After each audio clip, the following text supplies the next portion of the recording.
السلام علیکم شیخ وعلیکم صاحب. السلام ورحمۃ اللہ تو وہ وبرکاتہ۔ کام بھی جو صحاباؤں کے دور میں صحاباؤں نے جو اللہ کے رسول کے دور میں موجود نہیں تھے وہ کیے اور آج تک اس پر امت عمل کر رہی ہے، تو وہ بھی عمل کیا بدعت ہو گئے؟ یا وہ خلفائے راشدین بھی بدعتی تھے جو انہوں نے یہ نئے کام ایجاد کیے؟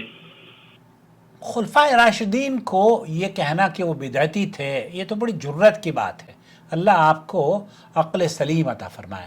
دوستوں، بھائیوں اور بہنوں، یہ تبصرہ ہے دراصل اس ویڈیو پر میری جہاں مجھ سے سوال کیا گیا تھا کہ حنفی حضرات قبرستان میں نئی بدعت ایجاد کر رہے ہیں، اور وہ بدعت کیا ہے کہ وہاں جا کے منزل، سپارے اور فاتحہ اور پتہ نہیں کون کون سی چیزیں، بہرحال احناف کے قبرستانوں میں قبر کی یا جنازے کی تدفین کے بعد سے لے کر، کچھ دیوبندی حضرات ہیں، کچھ بریلوی حضرات ہیں، کسی فرقے کے نزدیک تو تیسرے دن یا 10ویں دن یا 40ویں دن یا 4 مہینے کے بعد اس طرح کی رسومات، خود ساختہ رسومات بنائی گئی ہیں۔ اور کچھ لوگوں کے یہاں، جیسے دیوبندی حضرات ہیں ہمارے بھائی، ان کے یہاں یہ میرے خیال سے 40واں وغیرہ ہمارے یہاں ہوا بھی نہیں کرتا تھا، لیکن اس کے باوجود بھی قبرستان میں جا کے وہاں پر عقیدت سے سورہ فاتحہ پڑھ کے ان کو بھیجنا، بخشنا، اور سورہ بقرہ پڑھنا، پھر آیت الکرسی پڑھنا، اور پھر یہ کسی نے مجھ سے پوچھا کہ وہاں پر سپارے بھی پڑھنے شروع ہو گئے یا سورہ یاسین کی تلاوت کرنی شروع ہو گئی ہے۔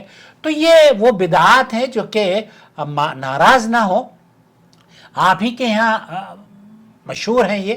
اب اگر ہم یہ کہیں کہ یہ بدعت ہے تو آپ ناراض ہو جاتے ہیں۔ ناراض نہ ہو، بلکہ اس کا جواب یہ دیں کہ نہیں، یہ تو اللہ کے رسول صلی اللہ علیہ وسلم سے اس حدیث کے تحت ثابت ہیں۔ اللہ کے رسول صلی اللہ علیہ وسلم کے عہد مبارک میں بھی صحابہ کا انتقال ہوتا تھا، اب قرآن کریم بھی وہاں موجود تھا، آیات دلوں میں محفوظ تھی، قرآن کریم کیا پڑھ کر سورہ فاتحہ سب کو نماز میں تو یاد تھی، لیکن قرآن کریم اس سورہ فاتحہ کو یا سورہ یاسین کو قبرستان میں جا کر کسی نے نہیں پڑھا تھا۔ تو ایسی صورت میں اگر کوئی یہ کہہ دے کہ یہ بدعت عمل ہے، تب یہ کہتے ہیں کہ خلفائے راشدین کی جو کام ہیں ان کو بھی کیا آپ بدعت قرار دے دیں گے؟ پہلی بات تو یہ کہ رسول اکرم صلی اللہ علیہ وسلم کے زمانے میں جو کام ہوتے تھے اور صحابہ نے جو کام بعد میں شروع کیے، وہ دراصل نئے کام نہیں تھے جو کہ آپ یہ سمجھ رہے ہیں کہ نئے کام تھے۔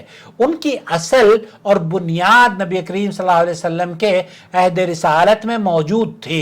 اب ایک الگ بات ہے کہ آپ اس کو دوسرے زاویے سے سمجھتے ہوں۔ میں آپ کو بتانے کی کوشش کر رہا ہوں، چونکہ آپ کا جو اعتراض ہے وہ اکثر یہ ہوتا ہے کہ قرآن کریم پر جو حروف آپ نے زیر زبر لگا دیے، یا قرآن کریم کو جمع کر دیا، یا پھر کتابوں کی تدوین ہو گئی، قرآن کریم کو کتاب کا ایک دستے میں بند کر دیا گیا، حضرت عثمان نے اس کو جمع کر لیا گیا۔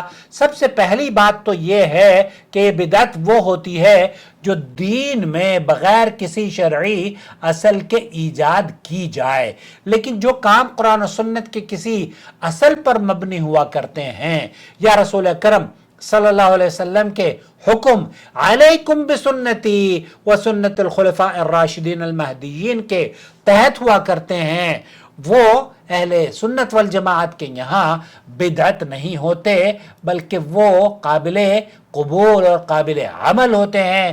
اللہ کا تقرب حاصل کرنے کے لیے ان پر عمل کیا جانا چاہیے اور کیا جاتا ہے۔